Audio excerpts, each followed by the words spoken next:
Cet été, à Saint-Léon-le-Grand, il est possible de visiter des alpagas chez les Alpagas de Léon. Quelle est la genèse du projet? En fait, on cherche quand on a déménagé ici, dans le fond, on s'est fait une maison bigénérationnelle avec mon père. On cherchait un projet pour exploiter, dans le fond, l'écurie où il y avait eu des chevaux avant. On s'est comme consulté, puis on a vu que avoir des alpagas, ça serait un beau projet, là.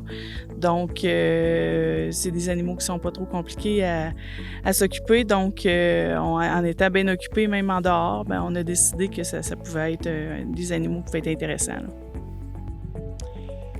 Quels sont les besoins d'un alpaga? Les besoins, on les nourrit 2 fois par jour. C'est de la moulée. Ça mange de la moulée puis du foin. Sinon, dans le jour, on les sort dehors puis ils mangent dans les enclos, là, le foin vert, là, tu sais. Puis sinon, l'hiver, on leur donne plus de foin dehors, fait qu'ils peuvent passer la journée, de l'eau. Sinon, c'est pratiquement jamais malade. C'est un animal que ils ont une bonne santé. Ils demandent pas beaucoup de soins comme les chevaux, c'est un petit peu c'est plus fragile un petit peu, là.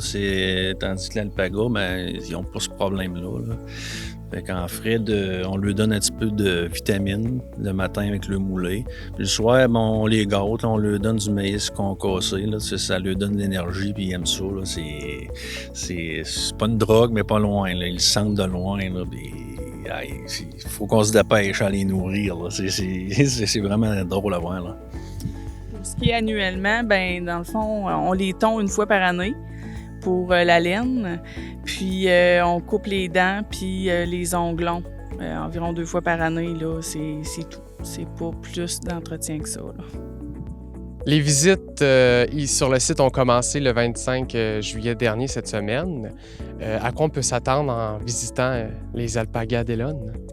En fait, on fait une petite tournée avec l'historique de l'alpaga parce qu'on est les seuls ici dans la Matapédia à avoir une ferme là, d'alpaga.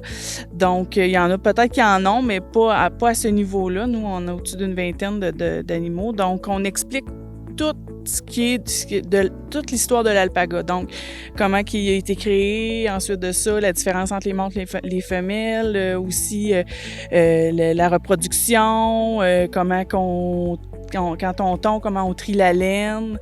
Donc, on explique aussi que la laine, les différents types de laine. Parce qu'il y a plusieurs aussi façons.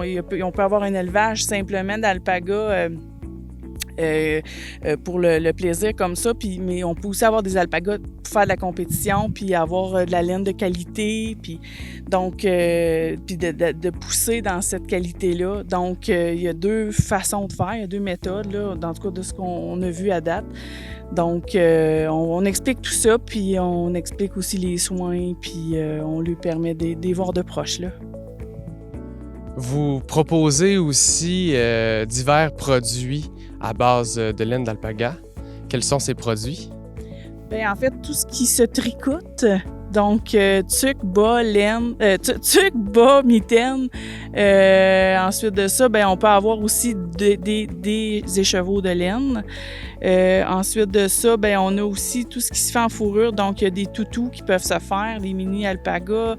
Il peut avoir des dessus de coussins. Il peut avoir des vêtements aussi, tout ce qui est chandail, poncho. Donc, il y a beaucoup de diversité, là. Des belles grosses pantoufles en fourrure, là, sont toutes touffues, grosses. Ça va jusqu'à du feutrage, là. Ouais. Les semelles mettre dans les bottes l'hiver.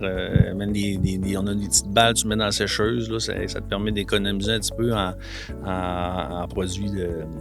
Comme on dit ça, pas en fléci, là, mais Assoupisseur. Assoupisseur, oui, c'est ça.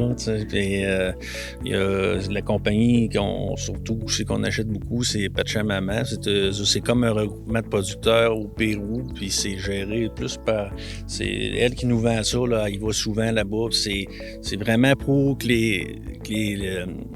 pour pas que les gens là-bas se fassent exploiter par des grosses compagnies. Fait que, ils leur montrent comment monter leur entreprise, puis c'est eux autres qui s'occupent de venir vendre ici. Mais c'est tout fait à la main, puis chaque produit a une étiquette avec le nom de l'artisan ou de l'artisane qui l'ont fabriqué. Ils tondent la laine, ils la filent à la main, et ils font même des écharpes tissées. C'est tout fait à la main, là. Parce qu'il faut dire aussi qu'au Québec, il n'y a pas assez d'alpaga pour tous les produits d'alpaga qui sont faits. Donc, les compagnies importent la laine du Pérou. Donc, fait qu'il y a 2 sections. Fait qu'il y a la section, justement, qu'on fait venir les produits, parce que nous, étant que ça fait juste 1 an qu'on l'a, ben là, on a fait tondre cette année. Donc, c'est sûr que c'est pas nos produits qu'on vend, là. Mais l'année prochaine, on va pouvoir faire par des artisans locaux, puis vendre nos produits à nous. Mais c'est sûr que ça ne sera pas en quantité industrielle non plus, parce qu'on avait à peu près une douzaine d'alpagas qu'on pouvait faire tondre. Fait que ça ne fait pas des tonnes de laine non plus. Donc, c'est là, à ce moment-là, que c'est pour ça qu'il y a des compagnies qui viennent soutenir les producteurs, là. Où est-ce que ces produits sont disponibles? Présentement, on a des produits directement à la ferme, on a des produits à l'Auberge Ambassadeur, puis à Matamaja, à Cozapscal. Eh bien, merci à vous 3 d'être venus à l'émission et je vous souhaite un bel été.